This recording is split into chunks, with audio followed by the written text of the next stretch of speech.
Bet this football season with MyBookie. Use promo code Gators and get a 50% match with your first deposit. Only at MyBookie.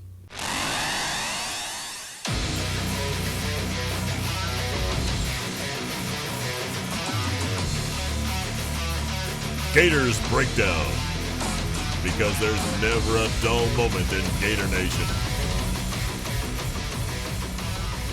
The Gators Breakdown podcast is ready to go. I'm your host, David Waters, and you can find me on Twitter at GatorDave_SEC. And joining me for this episode, we are pre-recording this episode. So I usually say on this episode, usually on this Monday night episode, but we are recording this on Sunday night.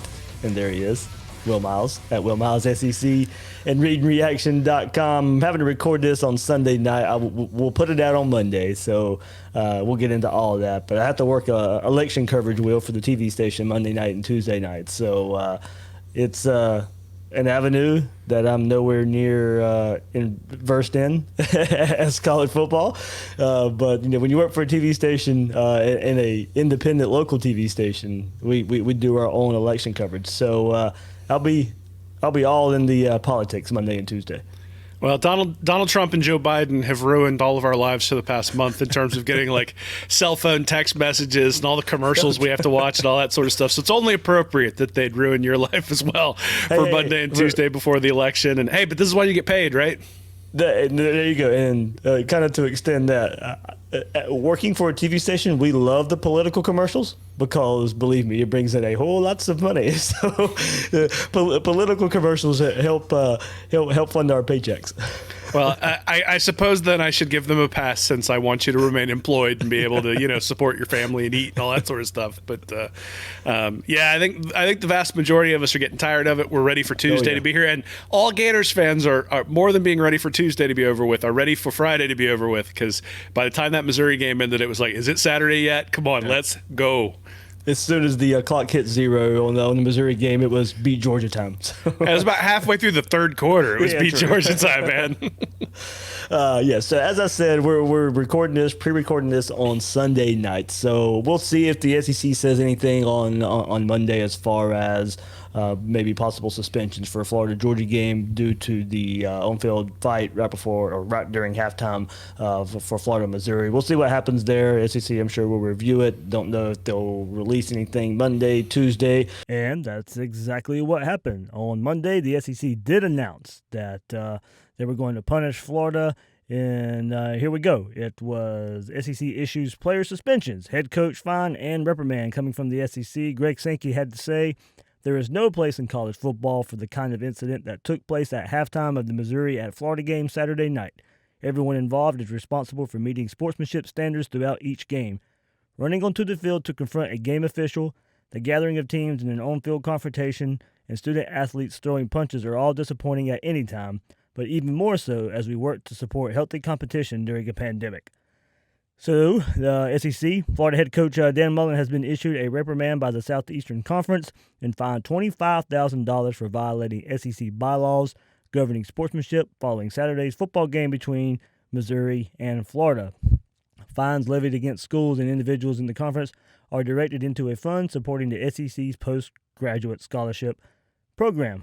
Immediately following the altercation on Saturday, Florida defensive lineman Zach Carter, linebacker Antoine Powell were ejected for the remainder of the game for fighting, and Missouri outside linebacker Trey Williams was ejected for flagrant unsportsmanlike conduct foul. According to the NCAA football playing rule 9.5.1.b, ejections for fighting carry an automatic half-game suspension for the succeeding game, which will result in Carter and Powell serving suspensions for the first half of Florida's game against Georgia in Jacksonville on Saturday. So there we go. Carter, Powell will also miss the first half of the Georgia game. So Missouri had some suspensions in this as well, but of course we're looking at it from a Florida perspective. So first half in Jacksonville, Florida, Georgia. Zach Carter won't be on the field. Of course, he's the one who's going to be the biggest impact here, Antoine Powell as well. So we'll have more about that later on in the week, but I did say, I just got through saying in the episode, if anything happened on Monday, I would add it in here. I did that, so enjoy the rest of the episode. kind of have to let you know that we're not coming at you on our normal Monday night. So if the SEC does announce, I'll try and input somewhere in the episode if there is an update. I'll amend the episode somewhere along the way to update that part of it. But as it stands right now, Will, as you and I are discussing it, we don't know what's going to come of the SEC when they review the on-field fight at halftime. Well, I mean, you ruined my plan. I was going to come on here before you told everybody that we were pre-recording and start talking about, I can't believe they suspended Trask and all that sort of stuff. But it was like 25 yards away from it all. yeah, I mean, look, I went and I looked through all the tape. I think they ejected the right guys. I think there's a couple of guys they'll probably take a second look at, but based on melees that have happened in the past and sort of the ramifications of what it means to the SEC. I mean, this is their marquee game this year because there really isn't a marquee game in the West with the way LSU's played and the way Auburn has played. This is the marquee game in the SEC. You hope that they would remain consistent in terms of the way that they punish people, but the SEC has not necessarily done that historically. And so I'm expecting to see both teams out there as full strength as they can be because they want something where it's a 42-35 slugfest where CBS has the game going down right to the very end and it's a classic. And the only way you do that is by having the right guys out there for both teams or the starters out there for both teams. So I suspect they're probably going to go a little bit lenient. Maybe they will probably go lenient on the punishments that might impact the game. I think Dan Mullen's going to get a pretty good fine. Yeah, I think so too. I think that's coming as well. All right, so we'll get into it. We'll go back and look at Will. You released a really good review of Florida, Missouri. We'll take a look at that and say, hey, look, we know best performance of the defense by far. Can a lot of that carry over into the Georgia game? That's where we'll get with that this week, and we'll take a look at where Florida is heading into the Georgia game, how it's very similar, Will, to the last 2 years when Dan Mullen's been head coach and heading into the Georgia game, and very, very familiar territory for the Gators as they head in to the cocktail parties. So remember, you can find Gators Breakdown at news4jax.com/Gators Breakdown. There you'll find all the Gators Breakdown episodes as well as News4Jax coverage of the Gators. Please share, rate, and review the show. If you're watching on YouTube, hit that like button, hit that subscribe button. It really helps us out here on Gators Breakdown. Or if you want the audio version, on-the-go version, check us out on your favorite podcast platform. And follow Gators Breakdown on social media. We're on Twitter and Facebook at Gators Breakdown. So there we go. Will, I want to hit on your article a bit. You showed a lot, and it was really important for us to really go back and look at, we know all the players that Florida was missing heading into this game. And most of it was kind of just featured on the defense there, of course, because you had no Marco Wilson, no Donovan Steiner, no Sean Davis. And we know Florida was going to be changing probably a good bit from the Texas A&M performance and being off for a couple weeks. And all those things combined, there wasn't a whole lot of confidence out there. A lot of people wanted to see some different players out there just because they didn't think it would be any worse, because it was, let's admit, it was pretty bad. We've discussed how bad the first three games looked. You get some younger players out there, and you and I kind of agreed to the point. Look, it all started up front anyway. To me, it doesn't really matter who was going to be back there all too much. Don't get me wrong, I was impressed by what we saw from some of those young guys back there that we've just kind of been wanting to see so far in the season anyway. But it started up front. I still think it could have been Marco. I still think it could have been Steiner. I still think it could have been Sean Davis back there. We probably get really close to the same result just because of how that defensive front was playing.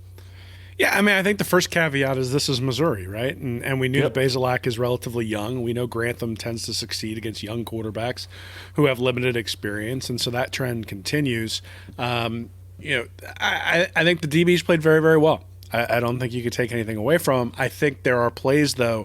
The one I'm thinking of in particular is the one down on the goal line where Missouri settled for a field goal and then missed the field goal. They had a guy wide open at the sticks because there was a miscommunication by the cornerbacks, and the reason that the pass was incomplete is because Bazelak got flushed from the pocket by Jeremiah Moon, somebody that I had criticized earlier in the week. And then he came to play, and he got a lot of pressure last night and was able to the entire defensive line was able to force Bazelak to be uncomfortable. When he was uncomfortable, he was off target. When he was off target, even if the DBs weren't in the perfect spot, they were still able to get to where they needed to go. Now, I mean, again, that play in particular jumps to mind in terms of them leaving somebody wide open and Missouri just not being able to take advantage of it. There was the play right down the middle of the field where it hit the guy right in the hands and he dropped it and should have been a touchdown. So it's not as though this was a game where the defensive backs had no flaws. But that's also not what we're asking for, right? We're not asking for a defense that has no flaws. We're asking for a defense that can get 2, 3, 4 stops a night, and that's usually enough for the offense. It's interesting. This was a game where, when that pass got dropped, that would have been a touchdown. It would have been 14-6, I think, at that point. And all of a sudden, the home crowd gets a little bit nervous, and the offense maybe starts pressing. Instead, they're able to put up those 2 touchdowns there at the end of the half after the defense got some big stops, and then it's 20-6 going into halftime, put up a touchdown on the first drive afterwards, and the game's basically over. Yeah, and as we said, Will, you went and detailed it really good. And I'll switch to screens here to go to your article. And, man, the first play you point out, and I really liked it, was, I tweeted before the game kind of jokingly, everything was kind of starting to filter out a little bit. And I was like, man, I'm kind of glad Rashad Torrance got a little bit of playing time in that first game versus Ole Miss. And there we go, early in the game where, a Missouri receiver catches the ball, but it's the inside receiver. Torrance is playing off of him a bit, and you see that a lot. You're not pressing up on that inside receiver, that slot receiver, a whole lot, but comes up, makes a great close, makes a great tackle, and those were the type of plays we've been wanting to see. If a guy is going to go catch a ball, go up there, make a hit, make a tackle. Don't let him go get free yards. And Missouri's offense lives off of that. The short, through the middle, the intermediate throws. Break one tackle, or you're outrunning the DB already. That didn't happen a whole lot. Florida limited the big plays, but look, this was in the red zone right here, and Torrance comes up and makes a big tackle. So young player getting some playing time because of the situation Florida's in, and he shows up in the spotlight. Yeah, I mean, they clearly told the DBs, be aggressive, and if you make a mistake, that's okay. And I think that's probably what they needed to instruct the DBs. In fact, I think that's what they need to instruct some of the veteran DBs, is don't worry about what the guy next to you is doing. Do your job. Do it aggressively. Do it as hard as you can. That play 3 weeks ago against Texas A&M, the wide receiver breaks the tackle and goes for a first down. I mean, that's just what happened last week on those sorts of plays because the defensive back wasn't as aggressive as Torrance was last night. Torrance was really aggressive, got up there, made the tackle. If he'd have missed the tackle, I suspect that Brad Stewart probably would have gotten over and stopped him before he got a first down. But part of that is because of the aggressiveness that Torrance had, right? Getting there, making the guy sort of jump out of the way, change directions, allows time for other guys to get there.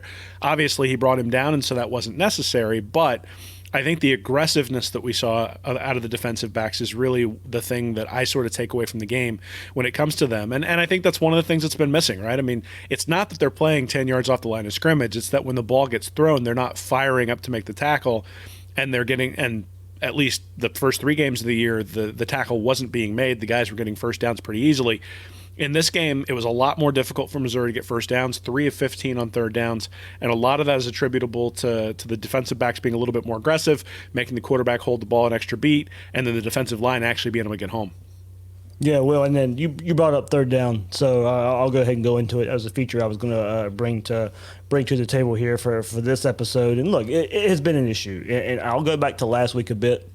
And as I said, there was one thing we could give Grantham credit on, and you brought it up as well, for his time at Florida, and that's giving young, inexperienced quarterbacks issues so far. He did that versus Connor Bazelak. And look, prior to Missouri's final 2 drives, by which that time Florida was leading 41-10, the Gators were, pretty far into the depth chart on defense. And Florida just allowed 172 total yards before those final 2 Missouri drives there, and had not given up a touchdown to Missouri's offense before that. So playing much better up until Florida started getting some even younger and even more inexperienced guys out there on the field late in the game. So going to the third down, Florida limited Missouri to 3 third down conversions on 15 attempts, 20%. Will Missouri averaged 7.9 yards to go on third down. Will they gained 3.3. So that was the type of performance there we needed to see from a defense. Heading into the Georgia game, it happened. Missouri, in the last 2 games since Bazelak took over, was 19 of 35 on third down for 54% conversion percentage. Florida was giving up 59% of third down chances going into the Missouri game. Missouri was held to 20%. So I'm going to go through the third downs right quick, Will, just to refresh. Here's every third down. There's some big plays. There's some big plays here by this defense. So first one, 3rd 3rd and 9, pass falls incomplete. 3rd and 2, convert with a Roundtree run of 3. So that was the first 3rd down conversion. It was 3rd and 2, Roundtree runs for 3. Not giving up a big play, but they converted 3rd down. 3rd and 5, quarterback hurry by Cox and Carter. 3rd and 9, Basilak no gain. 3rd and 9, pass goes 8 yards where Amari Burney makes a tackle short of the sticks. 3rd and 3. They get this one that's not counted in the stat sheet, but they get that one as Elam's called for a cheap defensive hold there. That really wasn't a hold there. And then a 3rd and 28, screen goes for 15 yards from Missouri. And 3rd and 1, a loss of 4 and a fumble recovered by Florida. 3rd and 10, a screen for 1 yard. 3rd and 2, Kyrie Campbell gets a tackle for a loss of 4. 3rd and 11, Jeremiah Moon gets a sack. 3rd and 10, a pass of 10 yards, so that's for second conversion. 3rd and 1, Cox credited with a quarterback hurry. Basilak throws incomplete. 3rd and 7, pass goes only for 5 yards. 3rd and 13, pass goes for 15. That was our third conversion of the game. And then the last one, 3rd and 2, Jalen Lee causes a loss of 7 with a strip sack of Basilak. Will Coxon recovers in the fumble. So, Will, man, it just shows me the Gators, and going back to our first point, Gators did a much better job of tackling. You're going back and watching Missouri loves that catch short, intermediate routes, lives off yards after the catch. And with men down for Florida, we're able to play an aggressive style, tackle really well, especially on 3rd down to stop many of these short of the sticks. Yeah, I mean, the thing you really noticed was the gang tackling, that the guys were getting there 5, 6, 7 guys once they got somebody stopped up. Right after the play we talked about earlier with Torrance, the next down, Missouri tried to run right up the middle. Ventrell Miller was there for the initial tackle, very aggressively coming up and meeting the running back in the hole. But then he had 4 or 5 of his guys who were helping him get the running back down at that point. And that's something we haven't seen over the course of the season. There's been a lot of guys sort of hanging back, letting their teammates do the tackling, and sometimes those tackles have been run through, and that's not what we saw. The other thing is that we talked about this, I think, earlier in the week, that Florida's defense traditionally over the last couple of years has had a quarter where they've just absolutely shut down the opposing offense, and we hadn't seen – and it's never been a consistent defense. This has not been – those defenses under Muschamp and even under McElwain where they still had Muschamp's players, there were some times where the defense was just unbelievable and there was nothing that the opposing offense could do against it. That has not been the calling card for Grantham defenses under Mullen. What has been the calling card is having at least a quarter where they've shut down an opponent, and that came back against Missouri. You could see it. They had 88 yards in the first quarter, then 30 yards in the second quarter, and then 4 yards in the third quarter. So 34 yards in the second and third quarter on offense for Missouri. In the meantime, Florida had 171 yards in the second quarter and 125 yards in the third quarter. So you got 300 yards of offense for Florida to 34 for Missouri. That's where the game was won, right? I mean, just being able to put it on them there in those 2 quarters, pull away. The first quarter was relatively even. The fourth quarter, I mean, at that point, nobody really cared. But that second and third quarter, the defense really dug its heels in, got the ball back to the Florida offense consistently, and then Florida's offense finally was able to sort of put it in gear and put Missouri away. And that was a big worry of mine, Will, going back to last week. I was like, how would this Florida defense hold up in the fourth quarter? Offenses can get by a bit with being on the field a good bit. They're more conditioned, you can control the game on offense. If your defense is out there a whole lot, they're getting tired of going out there and tackling. And I think we saw a byproduct of that, being able to play so well in second and third quarter. And as I'm saying, you built a lead where it didn't really matter what happened in the fourth quarter because you built that lead. It didn't matter if you were going to wither away because of post-COVID symptoms or you just not being in the right conditioning because of being off for 2 weeks. I mean, yeah, dominating second and third quarter there for the Gators built it where the fourth quarter, like you said, didn't even really matter. Well, and we've talked a little bit about how Mullen has relied on the passing game in the third and fourth quarters of second halves against Texas A&M and against South Carolina. I think it kind of bit him a little bit. He reversed course yesterday against Missouri. So they had 11 rush attempts in the first half, 26 pass attempts. In the second half, they had 24 rush attempts and 10 pass attempts. Now, granted, Florida was ahead, but Florida's been ahead in a lot of these games and hasn't necessarily put the ball in the hands of its running backs, or in this case, letting Trask rip off 25-yard runs. But at the same time, they were willing to hand it off to the running backs, willing to allow, to have drives where they were going to say, hey, this isn't going to be something where we're explosive going down the field. We're going to give our defense a little bit of a blow, and I think that helps. The other thing is that the defense just got some confidence. I mean, when you're giving up a touchdown every time the opposing offense has the ball, and there were a few times against Texas A&M where Florida actually covered the third downs pretty well, and Mond made good throws, and they were able to get the conversion. But you could sort of feel sort of the confidence just eking out of the Florida defense at that point in the game against A&M.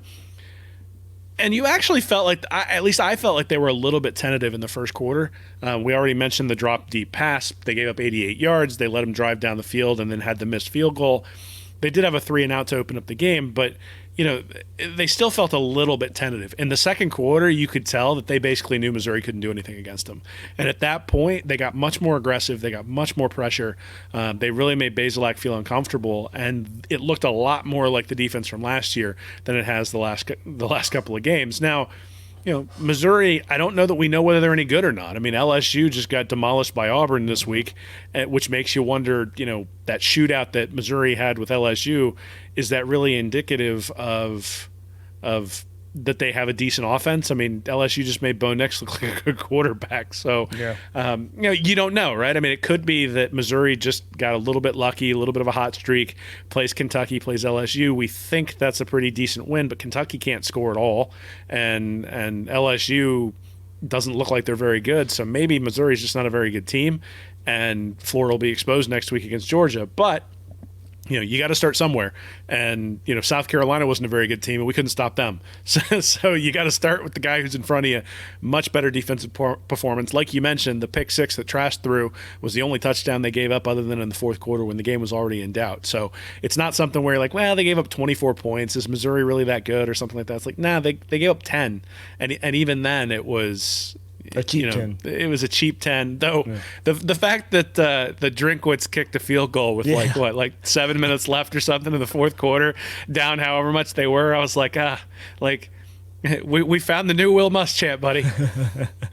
That did surprise me a bit too, given his background too. So Will, 3 sacks, 2 fumbles, all because more of an aggressive play, pressuring Missouri into turnovers as well. That happened, and look, I didn't expect it. I talked about it. I brought it up a whole lot that, hey, the return of Kyrie Campbell, it is going to help the Gators. There was no doubt about it. I didn't expect the results right away. And like you said, maybe Missouri kind of themselves helps a little bit here. But Campbell comes back, makes some big plays. You can see eat some double teams as well. Linebacker play was a little bit better to open up some lanes for them to make some hits. Brenton Cox surely seemed to benefit. Jeremiah Moon certainly seemed to benefit. You have 3 players. Look, and even kind of going back to maybe some things we even saw before. Zachary Carter, one of his bigger plays was when he was on the inside. And I know we say he's better outside, but one of his better plays of the game was when he was inside. I think it was the muffed or fumbled handoff where he kind of just pushed a guy in the back, and that was from the inside there. So what I'm kind of going back to is getting Kyrie Campbell back, even for somebody like Zachary Carter who can play inside and outside, and when he's asked to play inside, well, look, he's not as worn out as he's going to be with Kyrie Campbell out there because he doesn't have to be on the field as much. So when he's out there, you get a fresh player out there. So if he is on the inside, at least you're getting a fresh player on the inside, and they can move him to outside if they absolutely had to. So yeah, the benefit of having Kyrie Campbell, we saw it from the get-go. We saw it from game 1 that he came back. Yeah, I think Campbell obviously made a big difference, but I think part of it was just aggressiveness. Jeremiah Moon was a lot more aggressive. They also didn't have Moon lining up at buck as much as they did at linebacker, which is a little bit different. So they had a lot of 4-man fronts, and then they were blitzing Moon, sort of gave him a head start. And then when he got to the guard, he was able to get past the guard on the play I'm thinking of in particular, and get to Bazelak, or at least get into Bazelak's shorts to where he was inaccurate. And that was a little bit of a schematic change. Typically, they've had Jeremiah Moon up on the line of scrimmage. In this case, they had him a couple of yards back, allowing him to get a running start. Much more aggressive in terms of going after the quarterback. Brenton Cox got fooled a little bit on the first reverse that I think went for 32 yards to Knox, but then was right there later on in the game when they tried to run it again, held contained and was able to get the tackle. You mentioned obviously having another fresh body in there makes a difference. And I don't know that any of us ever thought that Zach Carter was better on the outside than he was on the inside. Yeah. What you really noticed is that, or what I really noticed is that Kyrie Campbell was coming out on third downs. And so Campbell was helping with the run game on first down and second down. Then they brought him out, brought in Carter on third downs to be on the inside. And so they had a bunch of pass rushers out there. And that's one of the things that, if you're 3rd and 2, 3rd and 3, you can't do that, right? 3rd and 7, 3rd and 8, you can bring out a guy like Kyrie Campbell who's big and say, hey, I'm going to bring in a guy who's more of a pass rusher, put him on the inside. Cox had 5 tackles, 1 tackle for loss. Moon, 6 tackles, a sack, 1.5 tackles for loss. Slayton, 4 tackles, a sack, and a tackle for loss. And then Carter was only in for a half, obviously, but had a half a sack as well and a quarterback hurry. Cox had 3 quarterback hurries. So, the defensive line was a big reason why Florida's defense looked a lot better. I think some of that has to do with Kyrie Campbell. I think some of that is they were probably tired of being told we got to bring a blitz because you guys can't get to the quarterback, and they sort of decided they were going to prove they could get there. And it helps that Missouri is not Georgia. So that's the big thing is we're looking at one game. It's great that we've got a data point that isn't terrible because we have 3 data points that are. But the question is, is it a straight line? Did they get that much better over a couple of weeks off? Or did we just have an opponent who's not that great? Now, the other thing I do think we need to take into account is all the starters who were missing and the fact that they didn't have a whole lot of time to practice, and they still came out with extra energy, and were for the most part in the right position at the right time, which means that they were paying attention in meetings. And, we even saw this with the 2008 team, loses to Ole Miss, sort of refocuses them, and all of a sudden the team plays better. Sometimes that loss is what's necessary. And maybe, we gave up 30 points to Ole Miss, but who cares because we scored 50 anyway. Yeah. And you can have that sort of attitude. But the minute you lose that game where you had an 11-point lead going into late in the third quarter and you lose the game, well, okay, now we're going to actually have to pick it up. And maybe that's something that happened over the last couple of weeks. You lose it and have to stew over it for 3 weeks. Yeah, and you'd mentioned this repeatedly over the last couple of weeks, is that the Missouri game was going to probably be sort of an indication as to whether the team came closer together or whether the team was going to start to fracture. And, the team obviously is pretty together based on the way they reacted there at the end of the first half. That's the kind of thing that can also galvanize a team as well. And everything's in front of them. That's the thing, is that because Georgia had to play Alabama and Florida gets to avoid the Tide, and LSU doesn't look like they're very good this year, Florida isn't going to have to play another ranked team after they play Georgia, and Georgia doesn't have to play another ranked team after they play Florida. And so this is it. I mean, this is the Super Bowl, the SEC East. If you can't get up for that, and you can't get up the week before to make sure that you get to have that opportunity, then I don't know what to tell you. And clearly Florida was juiced for the game. They were ready. They were kind of tired of hearing about how they hadn't stopped anybody. And hey, kudos. Hats off to them, because you can't ask for much more than having a third quarter where you give up 4 yards. Absolutely. It's just a far cry from what we saw the first 3 games. So it's any improvement, it didn't matter who the opponent was welcome. And they gave up 0.6 yards per play in the third quarter and only had 7 plays. So, it was a lot of 3 and outs. So. Yeah, true. Anything else about the defense, Will, before we switch gears to the offense? No, I don't think so. Again, I think congratulations. Oh, yeah. One thing is that they only gave up 1 explosive play. Oh, yeah, that's right. Yeah. For a team that just got absolutely torched by Ole Miss, deep throw after deep throw after deep throw. There was the one that should have been caught. There was the reverse that went for 32 yards. Other than that, they didn't give up any plays that were more than 20 yards in the entire game. So you mentioned the fact that it was 3rd and 8, 3rd and 9 an awful lot. Yeah. But it's not as though on first down they were going for 25 yards and there was some guy running wide open in the secondary. That didn't happen. And you had even walk-ons in the secondary who were playing man-on-man coverage and doing a pretty good job. So a very, very good job by Grantham getting the team ready to play and the team going out there with a solid attitude and getting the job done. All right, before we switch gears to the offense, ever since I started Gators Breakdown, people have been asking me who's going to win, and a lot of the time what team they should bet on. Well, the best piece of advice is where you're betting is just as important as who you're betting on. That's why I always tell people to visit my bookie. They've got deposit matches, free bets, and huge cash prizes for you to take advantage of all season long. NFL action, they got it. College football, they have that too. Plus a mobile-friendly website and top-of-the-line customer service, making their platform a one-stop shop for all your betting needs. MyBookie offers action on everything from championship futures to NFL in-game live betting. Make sure you're covered every step of the way. Sign up at MyBookie today, and when you do, use our promo code Gators to claim a halfway match on your deposit. If you put in $200, they'll spot you another $100 to play with. It's a bonus designed to give you a little help and a head start on your winning season. That's promo code Gators so you can claim your bonus when you make your deposit. Sign up today to begin your winning season only at MyBookie. Well, let's talk offense a little bit. And 71 plays for this Gators to Missouri's 63 here. 514 yards for the Gator offense, 248 for Missouri. Gators 16.4 yards per completion. Missouri only 8, so Florida pretty much doubled them there. 7.2 yards per play for the Gators. Missouri 3.9. Will, really the only hitch on the offense. Talked about it the last episode with Graham and Nick. A little bit of a slow start, but also 4 of 13 on third down. But look, 6 of 6 in the red zone. Florida keeps that 100% on the season there. Missouri was only 2 of 3, only 3 trips into the red zone there.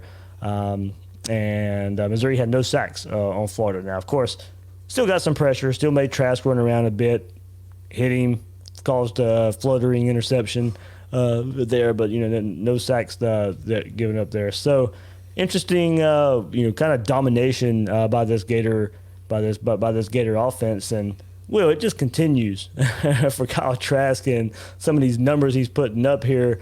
18 touchdown passes through the first 4 games this season, set an SEC record for most passing touchdowns through the first 4 games of the season. And then with 4 touchdown passes, Trask became the first quarterback of school history to throw for at least 4 touchdown passes in 4 consecutive games. Well, I mean, every week we're getting some stat like that from Kyle Trask to where he's just improving upon his play here. Man, it's just it's for years after futility where we were lucky if a quarterback was getting those kind of stats for a whole season. Kyle Trask has 4 games, and there we go. I mean, we see it every week now. It's nothing new. He threw for 345 yards, 4 touchdowns, and his quarterback rating went down.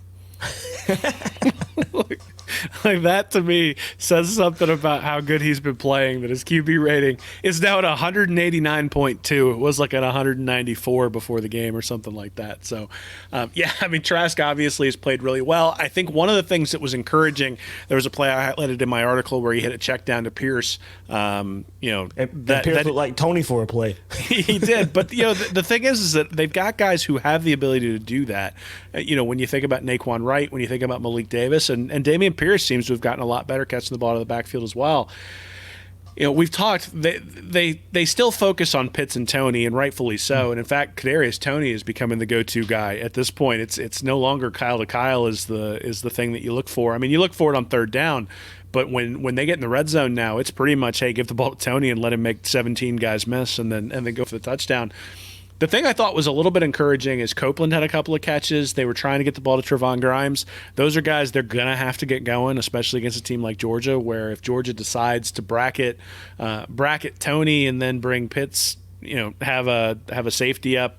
Now, obviously, they've got some issues on their side in terms of some of the guys who are going to be available at Georgia, but they probably more than anybody have an athlete who can help with Pitts, and you could at least think about having single coverage on Pitts. You bracket Toney, you're going to need guys like Grimes and Copeland and Shorter and Malik Davis to step up in that particular instance. So I thought it was a good thing that they were attempting to get the ball there. I'm not quite sure about that offensive pass interference call on Grimes. I think maybe that one was one the official would like to have back. But, I don't know. We could say there is no superlative you can bring out for Trask anymore. I wrote an article about him late last week that sort of looked at the places that he had that he'd made a progression, and the thing that I said that he needed to really improve on to take that next step was to start hitting those checkdowns. And what does he do in the first quarter? Hits a check down to Pierce. All of a sudden, it's in the red zone. They struggled a little bit when they got in the red zone. Yeah. They're still not getting push up front when it comes to being able to run the ball. You saw Josh Braun in there late in the game, and I do wonder whether they're going to start thinking about rotating him in more, particularly when they feel like they want to run the ball. They're just not getting the kind of push that they need up front. But they're able to run the ball outside. They're able to get the ball to Tony and let him play in space. They're able to get the ball to Pitts just about any time they want to on third down. And I think more importantly, Trask almost always is thrown to the open receiver. Like the touchdown pass to Tony where he was just wide open behind the defensive back. Tony, people have tweeted out and I think have focused on, and I know it was on like SportsCenter's top plays, the play where he broke the tackle where the guy was coming up behind his head and went in for the touchdown. I don't think that was his most impressive footwork. His most impressive footwork was getting himself open on the touchdown pass, from like from 25 yards out or 30 yards out right after the turnover. He absolutely just broke the ankles of the defensive back who had him one-on-one. He faked out and then immediately changed direction. And that's the kind of thing that I think NFL scouts are going to look at. They're going to want him to go down in the NFL when he's surrounded by people. They're just going to try to teach him that to keep him healthy. The thing that he can do is he changes direction so fast and goes from 0 to 100 so fast when he changes direction that the defensive back just didn't have a chance. But Trask sees it immediately. He recognizes one-on-one coverage. I've got Tony out there. Tony's going to be able to shake his guy. That's where I'm going. And it's an easy pitch and catch. So, Trask. Can we send him to Kansas City with Mahomes? Man, you imagine how fun that would be. Oh, Tony? Tony, yeah. I mean, I don't know. I want to see it. I don't want to see him on Kansas City with Mahomes. Like it wouldn't be fair at that point. Let's put him someplace where he can. Fun though. Well, that's true. That's true. And I don't think that Tony is going to be a number one receiver in the NFL. He's just not big enough. But that skill, the ability to separate, and I've been asked by a few people, why is it that Trevon Grimes isn't getting the ball as much, or why is it that Justin Shorter's not getting the ball that much? Part of it is that even in one-on-one coverage, those guys are struggling to separate. Those back shoulder throws, it's not as though they're stopping so quickly that the defender's not there. Part of the reason you get that offensive pass interference penalty, and granted, I don't agree with the call, but part of the reason you get it is that it just takes Grimes a couple of steps to break down and have that sort of separation. When it comes to Pitts and when it comes to Tony, those guys are able to stop on a dime. That back shoulder throw is a lot more effective. So, those are the guys. They're the guys who are going to have to make a difference next week. I mean, if Kadarius Toney has one catch for 9 yards next week and Pitts has like 4 catches for 30 yards, Florida's probably in a lot of trouble because that means they've been forced to rely on some of these guys who've sort of been a part of the offense but haven't been key to it. On the other hand, Kadarius Toney's now up to 22 catches for 297 yards and 6 touchdowns, and really has been excelling over the last couple of games, been an integral part of the offense, and I expect that to continue. Yeah, going to your point there, Kadarius Toney, 6 touchdown receptions this season are double his career scrimmage touchdowns entering the season. So, I mean, yeah, we've seen the improvement there. Also eclipsed his previous season high for receiving yards, 260 in 2018 in 4 games there. So Pitts with 7, Toney and 6 have already matched Florida's 2 2019 leaders in receiving touchdowns. Freddie Swain led the 2019 Gators with 7, while Van Jefferson had 6. So, I mean, well, yeah, you got 2 weapons there, of course, and look, I get it, and I tried to at the end of last week when there was a whole stink on Twitter about why other players aren't getting the ball. Well, first of all, it starts with running more plays, and we hadn't seen that necessarily since the South Carolina game. I mean, since the Ole Miss game. So when you run over 70 plays, well, this game, 71 plays for the Gators, and everyone wanted other players besides Pitts and Toney to get their chance, and what has to happen for them too to get those chances is to run 70 plays a game. So, I mean, Pitts and Toney are the guys. But getting more guys involved is what happens, is what you can do when you run 7 plays. 7 different players caught a pass. Copeland with the longest catch of the game for 36 yards. Gators had 5 different receivers with their longest catch being at least 30 yards. Copeland with 36 yards. Pierce with a 34-yarder, Pitts with a 32-yarder, Toney with a 30-yarder, Davis with a 30-yarder, and then you had 9 players run the ball. And kind of go on to one of our points where we nitpick the offense and they could improve a bit. Kyle Trask had the longest run in the game with a 26-yarder. So eventually we have got to see your running back start hitting some chunk run plays. But still, Will, I mean, 7 different players caught a pass, 9 different players ran the ball. That's what happens if you want other players to get involved. You saw the benefit of a defense playing better, being able to make an offense go 3 and out, or getting off the field for third downs. You get your offense back to ball, they run 71 plays, more guys get the ball. Yeah, I mean, so the thing I think you want to look at when you're thinking about the ball getting spread around is, was Tony open and was Pitts open when the ball got thrown their way? And if he's forcing the ball into double coverage, which we saw him against Ole Miss, he forced one into double coverage with Pitts, where Pitts had to snatch it in the end zone. He forced it into double coverage a few times against Texas A&M, where he had other options and didn't do it. He didn't do that in this game. In this game, when the guy was open, he threw it. And sometimes that was Grimes, sometimes that was Copeland, sometimes that was Davis, sometimes that was Tony, sometimes that was Pitts. Now, Tony and Pitts are the ones who can take the ball, and especially Tony can take the ball and take it to the house.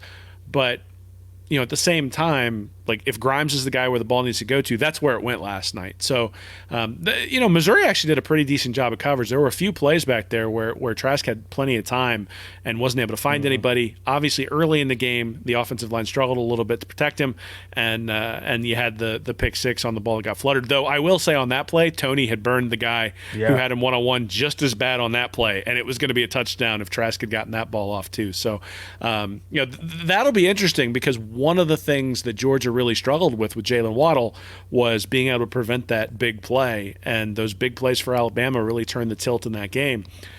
It's a little bit different way. Like Tony's not the guy who's going to take it 80 yards, because the defensive back can catch up to him, because his straight line speed really isn't all that impressive compared to other guys who are out there. The difference is that he can get open against anybody one-on-one. Like, he just has the ability to stop and plant and change directions faster than anybody. So the places where they struggled in the red zone, I would not be surprised. You know that play New England runs where Edelman comes out and sort of fakes inside and then goes outside? Yep. Like, that's the kind of play I think they should install for Tony down in the red zone. Not that fade they threw that got knocked down. I think they utilize the fact that he has the ability to make the defensive back go in the wrong direction and that he can stop himself quickly. I would love it if they'd run that play next week, where you just have him fake inside and then head out into the flat. And if he's one-on-one down the red zone, that's going to be a touchdown every time. Well, let me find it. I had just posted, you're talking red zone, I had just posted a red zone stat for Florida, Georgia. I was looking through some notes here, so let me go back and see if I can find it. I was going to save that for the preview episode, but I already went ahead and put that on Twitter. So, yeah, here we go. Getting into the red zone will be beneficial for Florida if they can do it. Georgia's defense has only given up 7 red zone trips in 5 games. Very, very good. But the opponents have scored on all 7 that they've on that Georgia defense. The opponent has scored on all 7 trips to the red zone. Florida's offense has scored on every red zone possession so far. So there's a trend in Florida's favor. Now, hopefully, it's better than the last game, for early on you had to settle for 2 field goals. If you're playing Georgia, you get in the red zone, you get that opportunity, you've got to score touchdowns. Because you go back and look at the game the last couple of years, Will, and Florida has fallen behind, of course, and had to fight their way back to make a game of it. And there you go. You could, going back to your point, and you look at maybe you get something with Kadarius Toney in the red zone to get something going. But hopefully this is the game where the running game kind of takes over. The running game is not going to have a whole lot of yards versus Georgia. I'd be completely surprised if they do. But can they pick up enough yards to set up 3rd and short, or can they pick up enough yards to convert 3rd down? Can they pick up enough yards in the red zone to make those trips to the red zone a whole lot easier? So, if Florida gets to the red zone, I mean, they don't live and die by the red zone, but they do really good when they get there. But the offense isn't living or dying by it. This game, if you can get there, Georgia has shown for that great defense that they have, that is one struggle issue. That is one struggle point for them. Yeah, I mean, I think we're talking about limited sample sizes in terms of the number of times, in terms of the number of times people have gotten down there. I think we also have to factor in who they've played. I think Arkansas has been better than people expected, but that's a team that Georgia should handle pretty easily, and did when you factor in the second half there. At least was able to dispatch them in the second half. I think we were surprised at how much they were able to sort of hold Auburn down, but then again, we've seen Bo Nix really struggle this year, and that's not necessarily a huge surprise. They gave up 21 points to Tennessee. Tennessee's been pretty awful this year. They had some big passes, Tennessee did. Absolutely, and Guarantano is notorious for missing that when the opportunity pops up. So the fact that he hit it and 21 points to Tennessee, I don't know how impressive that is. They gave up 41 to Alabama, a lot of big plays in that one, but also the offense turning the ball over early for Georgia that sort of allowed Alabama to kind of get its footing. And then Kentucky, I don't know what to make of Kentucky because they can't throw the ball at all. And obviously Florida's a little bit different. I mean, I hear what you're saying about the red zone, but I think the better metric in terms of where teams are is looking at their yards per play. I think when you look at points scored. Oh, absolutely. That was just one little point. Yep. So, but I mean, that's actually a place where I think it's really relevant to look at it, though. So last year, Georgia was second in defense, 4.1 yards per play. This year, they're eighth at 4.3. So 4.1 to 4.3. They haven't really changed very much. But the Florida offense last year was 22nd, 6.2 yards per play. This year, 7.4. They're fifth. And they're right up there with Alabama. So if you think about it, last year's game's 24-17. I don't think the game was really that close. I think Georgia really controlled that game. At the same time, one of the reasons they controlled that game is Florida didn't have any sort of explosion and wasn't really able to convert third downs. They got into Georgia territory a few times, and then Trask would take a sack or the first drive of the game where the failed fourth down conversion. Absolutely. Now, I still don't know what the solution is going to be against the Georgia defense. Maybe Anthony Richardson is the solution on fourth down if they get into that fourth and one situation. But the point I'm making is Florida's offense is leaps and bounds better than it was last year. Georgia's defense is actually slightly worse. And when you factor in who they've played, I mean, obviously Alabama's a big-time opponent, but everybody else, I mean, Tennessee, Kentucky, Arkansas, like Auburn even, those aren't teams that you necessarily think of as juggernaut offenses. Right. So, and they're probably going to be missing some pieces, as you said, for this game. Absolutely. And so, we shall see. I think I don't want to read too much into the Missouri win because I think all of us were going in going, well, we don't know what's going to happen. Like this could be a disaster if the defense comes out and doesn't play very well. And quite honestly, the way the offense played for the first quarter and a half would have been a disaster if the defense hadn't played well. But the defense did play well. That gives you a little bit of confidence going into this game. But I tweeted earlier today, like, it's amazing how we go from, I'm really worried about our defense against Missouri's offense to bring on Georgia, like within a 3-hour time span, just because of a little bit of success. Now, obviously, it's better than not having any success. But it's so funny to see these two teams. They're so diametrically opposite in terms of what they do and who they've got at quarterback and what they've got on the defensive side of the ball. And so, it's exactly what we thought we were going to get early in the year. I don't think, during the offseason, I don't think we thought Florida would probably lose to A&M. I think we thought Georgia might lose to Alabama. But now we're at a place where the teams are basically even. This is kind of winner take all, and we're going to find out whether Saban's statement that offense tends to beat good defense these days in college football is actually true. Yeah, that's a segue into what we're kind of what we're kind of the title of the episode here. I know it's late getting to it, but I think we needed to talk about everything beforehand to kind of get to this point, Will, and perfect segue there. I mean, Florida's in familiar territory here. I mean, this is a lot of the same story that we've seen the last couple of years where Georgia comes in maybe limping into Jacksonville. Florida kind of having the better thoughts around the country right now. Last year it's because, you had this Florida offense, and Florida had went to Baton Rouge and went toe-to-toe with LSU in a shootout for a bit. Georgia had just come off of a South Carolina loss and excuse me, this sounds familiar, a very lackluster performance versus Kentucky. And, so now a little bit different. Both teams had bye weeks last year to get ready for the game. Georgia doesn't have that luxury that they've taken so great advantage of the last couple years. But, I mean, Will is familiar, man. I mean, Dan Mullen comes to Florida. Georgia is top 10 matchups in year 1 and year 2. And here we go again. Year 3 is a top 10 matchup. Familiar territory. And as you said, look, we have circled this game since Florida walked off of that field in Jacksonville last year, losing by 7. Look, this game is always circled. Don't get me wrong, especially for me. I mean, this is earlier you talked about this is the SEC East Super Bowl. This is my Super Bowl. So, but look, I mean, but the nation has circled this game. Everybody pointed to this game. Would this be the year with everything Florida had coming back and the continuity in coaching staff and all the changes going on at Georgia? And then we've seen what those changes have meant for Georgia. They're not taking those steps on the offense. And as you said, the defense is pretty much the same, maybe a tad worse, but that's kind of nitpicking, kind of like, just maybe how we're nitpicking the Florida offense at times. The defense is still really, really good for Georgia. Maybe missing some pieces, so people are going to start pointing at that a bit now and giving Florida more of a chance. But here we go, Will. I mean, it's very, very familiar territory from what we've got in the last couple of years. Yeah, I mean, the difference is that there's no Jake Fromm, who's just absolutely terrorized Florida over the last couple of years. And then Kyle Trask, last year when we came into this game, we still weren't entirely sure what we had. We were confident that he was better than we might have thought when Felipe Franks went down based on his performance for LSU. At the same time, the question was, when's he going to turn into a pumpkin, or is he going to turn into a pumpkin? It turns out hasn't turned into a pumpkin at all. In fact, he's gotten better this year. And you look at it, he wasn't terrible last year. He was 21 of 33 for 257 yards and 2 touchdowns. But the thing I think, and this is actually, I always talk about my stat yards above replacement, and it factors in quarterback rushing. And the reason it does is that when a quarterback takes a sack, it's usually a drive killer. And so I like factoring that into a quarterback's overall rating because of that.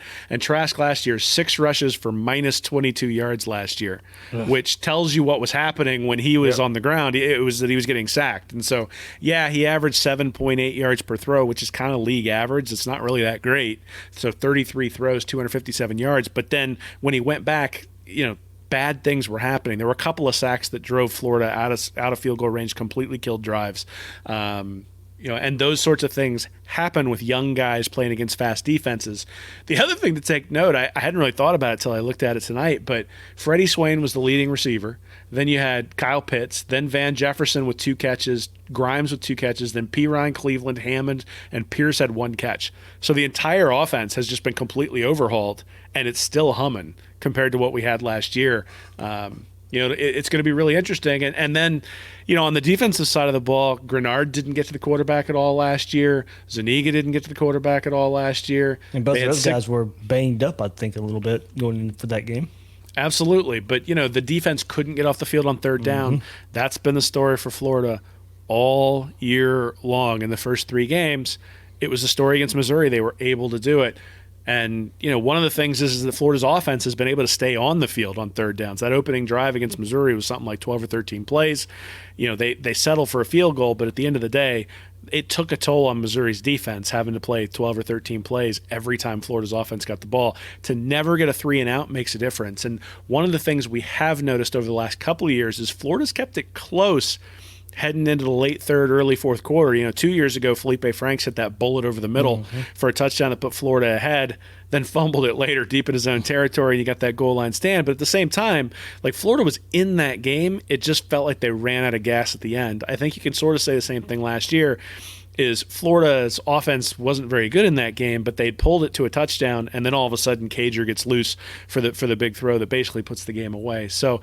And then the last thing is last year against LSU and Georgia, Florida had sort of the Will Muschamp drive to end the game when they were down by 2 scores in both games, where it was like 7 minutes to score a touchdown to bring them within 7. That doesn't happen anymore. This team goes up and down the field, 3 minutes, if in fact Florida's down by, say, 9 or 10 points late in the game, you still have confidence that the team has the ability to come back. The defense is still going to have to be on edge, still going to have to take chances. They can't just sit there and prevent and let Florida go down the field, because Florida's got athletes who, Tony in a prevent defense makes 2 guys miss, all of a sudden he's off to the races, and that's not necessarily something that they had last year. So I think the teams are very different this year. I think Florida's offense has taken a considerable step forward, but again, if you go look, granted Trask 6 for negative 22, but the team overall 19 rushes for 21 yards, which means they had 13 rushes for 43 yards total from their running backs and wide receivers. That's just not going to get the job done. At some point, you got to say, what's the dumbest thing ever for the QB sacks account against rushing yards? Sure, but I mean, it doesn't matter. So Yes, DeAndre Swift himself, 25 rushes for 86 yards. Florida actually did a pretty good job of stopping Swift last year. At the same time, 37 rush for 119 yards. That's usually the calling card in this game. Now, some of that's because in the fourth quarter you start running the ball to eat clock, but at the same time, the team that wins this game is usually the one that's more physical. It's usually the one that runs the ball. We all remember Brandon Spikes going out and just absolutely demolishing Noshawn Marino in 2008. That sort of set the tone for that game that, hey, we're not going to let you run all over us. does Ventrell Miller have that in him? Does James Houston have that in him? Does Amari Burney have that in him? We're going to see. Yeah, there was that big hit at the beginning of last year. I think Zuniga put Swift on his tail early in the game, and that, to me, Will, I will kind of just going back to a couple points you made there, and I said it earlier, a fast start. It's time for this game for Florida to get off to a better start, not have to fight from behind. And we've seen this offense come out every game so far, and there we go. I mean, we've seen them score from the get-go. Can Florida actually put some pressure on Georgia? The pressure's always been Georgia being ahead and trying to hold on to a lead. Can Florida make Georgia fight from behind at any point in the game? They haven't faced that in this game. Can Florida make them face that? I'm happy to print out wristbands for this year. I will make sure the correct things are on the wristbands.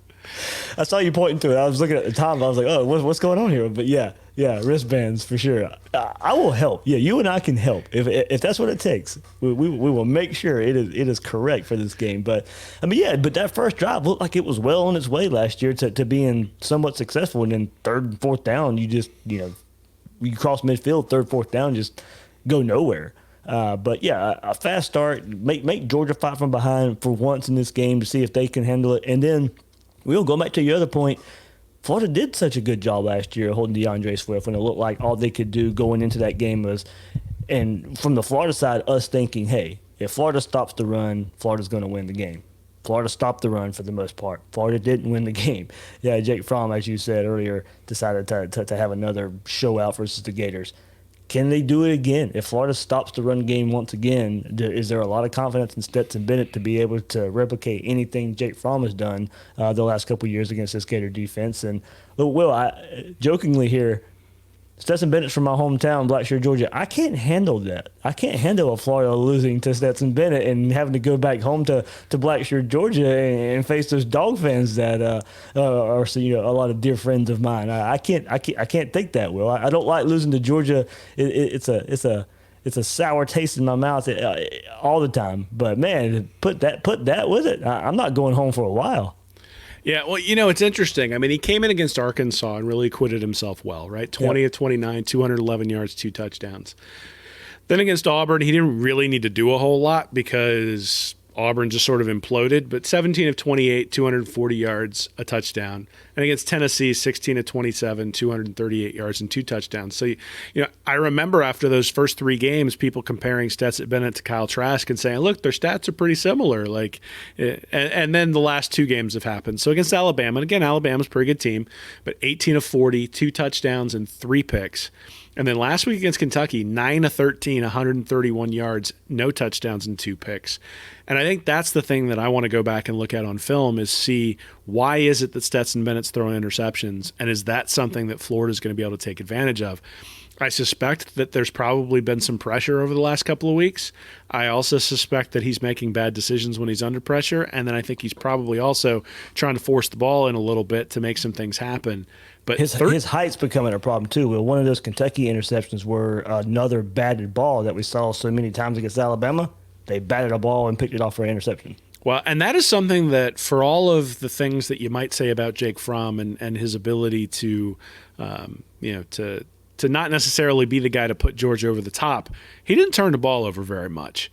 And Florida has not been able to get Georgia to turn the ball over in these games, and Florida has turned the ball over. I mean, you got the fourth down conversion last year that Florida didn't get, which is essentially a turnover. You got the ball that Franks sort of just dropped when he was down on the goal line a couple of years ago. Those are sort of the ones that come to mind. There was a really awful interception that Franks threw very, very early in the game against Georgia 2 years ago that turned into a touchdown all of a sudden, or I think it turned into a field goal, but all of a sudden Florida was down like 10-0. To your point, those turnovers, those quick changes of possession, Florida doesn't have a good enough defense to be able to turn the ball over this year. They're going to have to play a clean game on offense.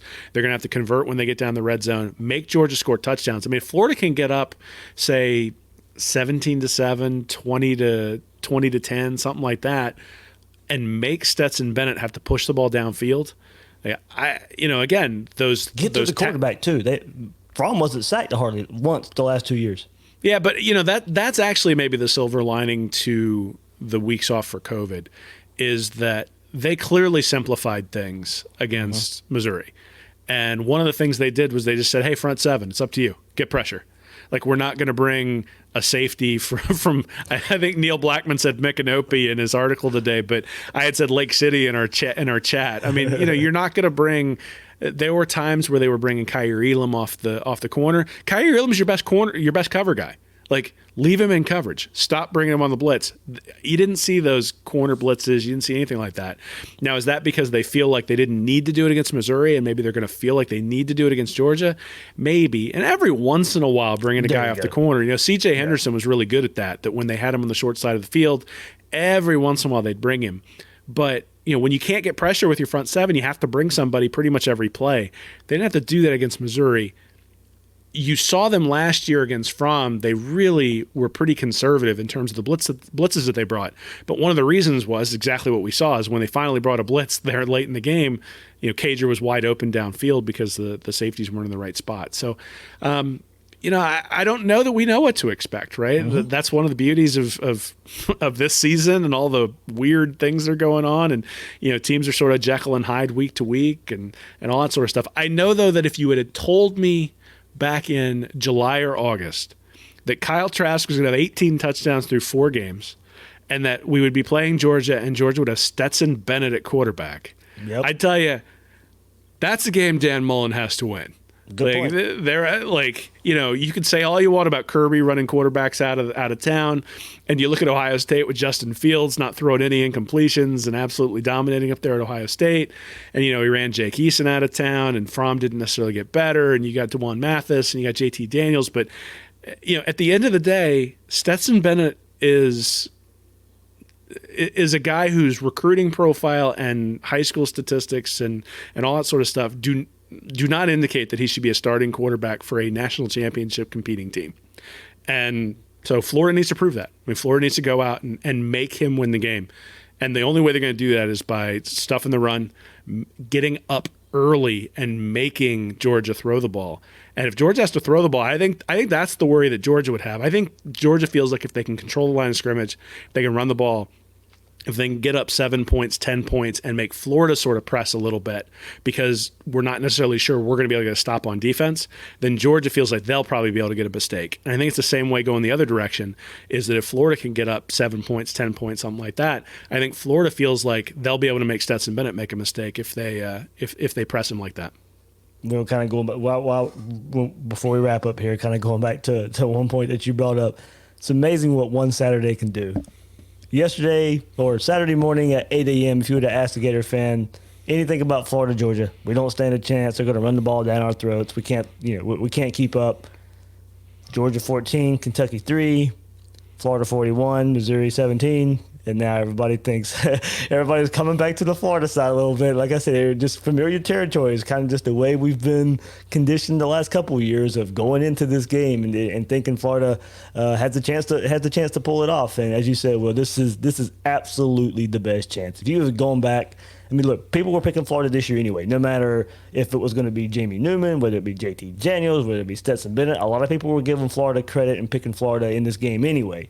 Well, now you got pretty much the same Florida team, but a little bit of worse defense than what you expected. And you got Georgia playing Stetson Bennett, and the last couple games, it hasn't looked all that great. It's there. It's there for the taking. And, I don't want to make light of injuries for Georgia, but Richard LeCount's definitely going to be out. And, speedy recovery from him for what, seemed to be a pretty bad accident there in Athens. But they got beat up versus Kentucky. And they had some minor injuries going into that game, but their defense got beat up in that game. We'll wait for injury report going along there for Georgia. But, there are no excuses in this one. I don't care. I know we look at it and say Georgia, probably the best matchup is maybe them running the ball in this Florida defensive front from if you take the season as a whole and kind of look at it. But this Florida passing game versus that Georgia defense is another matchup. But there's nothing else to look at. You got to get it done. There's no other way to look at it right now. Yeah, well, we've been pointing to this game now basically since we left the field from Jacksonville last year. Obviously, a lot of crazy stuff has gone on since then. But Mullen's obviously getting a lot of flack for the Darth Vader stuff and for his COVID comments and all that sort of stuff. And I'm not necessarily going to touch on that too much here. But the reality is that if you want to be like that, and if you want to be maybe tone deaf's not the right word, but if you just want to be aggressive when it comes to your tact with the media and the way Mullen has been over the last month, then you got to win these games. And that's sort of what it boils down to. Like if you're a little bit smoother, Spurrier always had sort of like a quip for Georgia and sort of poked fun at him, and everybody was sort of in on the joke. Even Georgia was like, "Yeah, you're gonna kick our butt, we get it." And so Spurrier was sort of folksy, and he could drop one every once in a while. We're tired of losing to Georgia. We are. We're tired of losing to Georgia. You don't want to go back to your hometown and have to deal with the fact that Stetson Bennett wins this game. But even if Stetson Bennett wasn't the quarterback, even if Justin Fields was the quarterback, you'd be sitting there going, I don't want to go back to Georgia and have to deal with all my friends who are talking about this. But that's the deal, right, is that Kirby Smart has proven to be a superior recruiter to Dan Mullen thus far. I think that's pretty clear. What he has not proven to be is a better developer of talent, especially at the quarterback position, or at least being able to retain the quarterbacks that he has there. And relative to the talent both teams have, honestly. Yeah, well, and it's not as though Florida's chopped liver. I mean, we talk about recruiting, and we think it's important, and we do think that there's a gap between the two teams. But quarterback does an awful lot to equalize that. You got a Heisman Trophy candidate as your quarterback. That was completely unexpected, right? A 2-star guy out of Texas hadn't started since junior high school, and now he's out there playing at a Heisman Trophy level. You've got Kadarius Toney and you've got Kyle Pitts there on the outside as well, who should be able to get you first downs when you need it. You've got Mullen should be able to out-scheme Kirby Smart, and hey, maybe Kirby will try a couple of fake punts, and that'll give us an advantage too. But before you go further, man, signing day 2018. Dan Mullen signs Emory Jones. Georgia signs Justin Fields. And we're getting Kyle Trask versus Stetson Bennett in 2020. Well, it's interesting because when I was watching the Missouri game, when they brought in Richardson the second time, the time that he fumbled the ball, one of the things I was thinking about was this is the perfect time for them to run the little Tebow play where he hit Lewis Murphy, not the jump pass, but where you fake the run, and they're gonna, if they decide to bring in Emory Jones or Anthony Richardson for the wildcat play, they're going to get one-on-one coverage on the outside if they decide they want to fake the run from the quarterback position. Unfortunately, the guy who's probably best equipped to make that throw is Kadarius Toney. So you do wonder whether maybe they run him back there in the wildcat a couple of times in the first quarter, give him a couple of running plays out of the wildcat, get those linebackers firing up, and then in the fourth quarter, maybe break that out as a trick play if they really need it. Now, I think if you're Florida, though, on the offensive side of the ball, you kind of hope you don't need that sort of stuff. Exactly. You hope your Heisman Trophy, candidate quarterback can just drive them down the field. We saw that a couple of years ago. Florida, Mississippi State, they had to have that Kadarius Toney type of gadget play because they couldn't get anything going. You needed a wrinkle in that game to score a touchdown. Yeah, as you said, hopefully it doesn't come to that. But if it does, it's there. Well, and those gadget plays loosen up the defense, right? I mean, the gadget plays make the defense slow down and really read before they just go flying to the ball. Georgia's going to be jacked to come out here and play this game, regardless of who's out there on defense. They're going to have a skilled guy at every position. The question is, are you going to be able to take advantage of a guy who's skilled, who's aggressive, who's really highly energized early in the game, and is flying to the ball? Well, the perfect thing to do then is to make him go in two different directions because he's going to overcommit one way, and then maybe you can hit it. So, a double move, a flea flicker, something like that where maybe Trask is throwing the ball, but a place where you try to take advantage of the aggressiveness of Georgia is probably a place where you can get 7 points cheap early, especially, you mentioned that LeCount is going to be out. We don't want him to be out. We wish he was there, and certainly we wish him well. But the fact that he is out is relevant. Mm-hmm. Now you've got somebody there on the backside of Georgia's defense who is going to be younger, still very skilled, but not as experienced. And are you going to be able to take advantage of that? Gators Breakdown listeners, as you can tell, we're ready. Oh, my God. Is it Saturday yet? We are ready. Well, man, yeah, that would do it for this episode right here. I just want to hit fast forward. Let's get to Saturday. Florida, Georgia. Finally walk out of there with a victory. Yeah, man. So tomorrow is film day. So I'm going back and watching way too much Stetson Bennett tomorrow. So in the next couple of days, y'all see that coming out from Read Reaction. But I'm not sure I'm going to be able to contain myself after watching the film and just being like, ooh, we can do this. Ooh, we can do that. Ooh, we can do this.